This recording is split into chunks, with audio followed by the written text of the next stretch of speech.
Hi, I just bought the new wireless microphone system from Røde called the Wireless Go II. And I'm really curious to see how this performs in windy conditions. I do a lot of cycling videos, and when I'm out cycling, I capture a lot of wind noise that is really distracting to the final video. Just listen to this. That's not very nice. So yesterday, when it was really windy outside, I decided to take this microphone system on a field test to see how it performs in windy conditions and see if this could be the solution to my wind noise problems. Here's how the test was performed. I went for a ride in an area that is known to be a bit on the windy side. I brought with me 3 different microphone setups. First, the Wireless Go II transmitter with a fur windshield attached, also known as a dead cat. The second setup was a lavalier microphone like this one, actually exactly this one, with the pop shield attached to a transmitter. And the third setup was also a lavalier microphone, but without the pop shield and instead a fur windshield, a dead cat. 3 different setups, and hopefully after this we can declare a clear winner. Let's take a look. So this is setup number 1. I have the transmitter attached right here, and it's quite windy. I don't know if you can tell, we'll see when I edit this. And I'm going roughly 30 kilometers an hour in windy conditions. So this will be the ultimate test. Wow. It is windy. So I'm riding 35 kilometers an hour. It's still really windy. I can't even hear myself. So if this little thing cancels out all the wind noise, then this is a winner. Wow. I'll switch setup in just a little bit. Here's another windy section coming right up.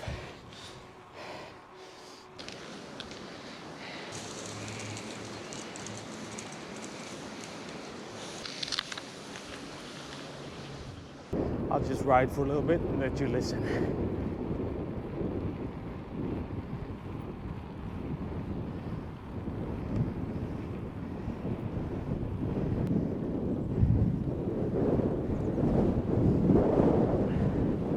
Oh, that's really windy. That was really windy.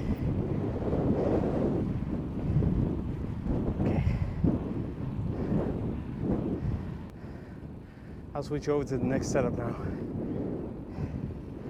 which is a lav mic with the dead cat fur on it.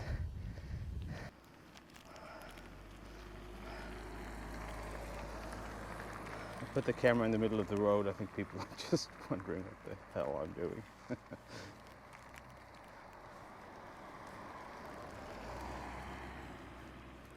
Probably the weirdest thing I've ever done, riding a bike. Well, that's what you have to go through when you have a YouTube channel. Content, content, content. Right? Let's go. Next setup.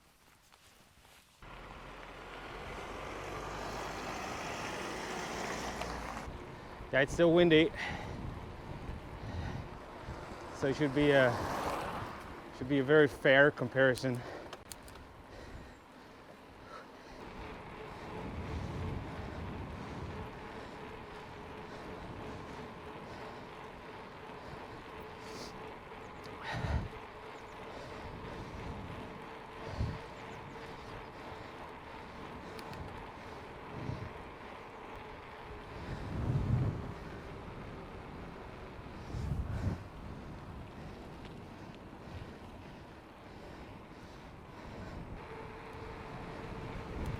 heading down to the beach. It's a lake beach. Oh, there's some wind. Okay, turned into the wind now.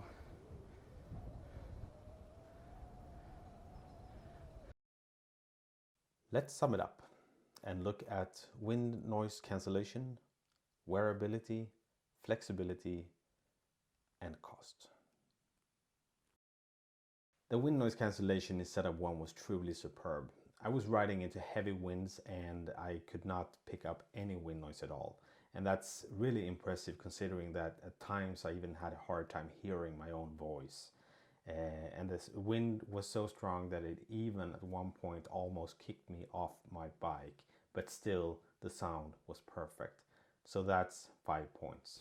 Now setup 2 was a disaster in windy conditions, and I wasn't expecting anything else because it's more of an indoors kind of a setup.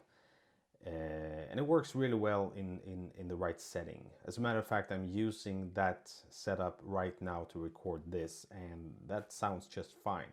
But in windy conditions, it's not the right solution, and it doesn't earn any more than 1 point. Setup 3 was almost as good as setup 1. During the test, I could only hear a hint of wind noise, and only at one point when I was turning my head and the microphone kind of got caught in the wind. And as a matter of fact, on my way home from the test, I kept the camera rolling for another 20 minutes or so. And this here is the only wind noise that I could capture in that 20-minute time period. Yeah, absolutely. That is wind noise for sure. But if that's the worst I can capture in over 20 minutes of riding, that is still pretty good and certainly good enough for me. So that earns 4 points. Wearability. The transmitter is quite bulky, and depending on what you're wearing, it might be difficult to find a good place to put it. That wasn't the problem yesterday when I was wearing a cycling jacket with a collar, but in the summertime when I'm wearing a cycling jersey, it might make it more difficult to find a good place for the transmitter. The lav, on the other hand, is easier to attach to clothing and it weighs a lot less, but the cord might get in the way.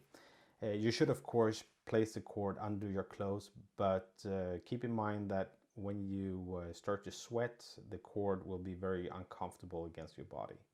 I'll give setup 1 2 points and both lab solutions 3 points for wearability.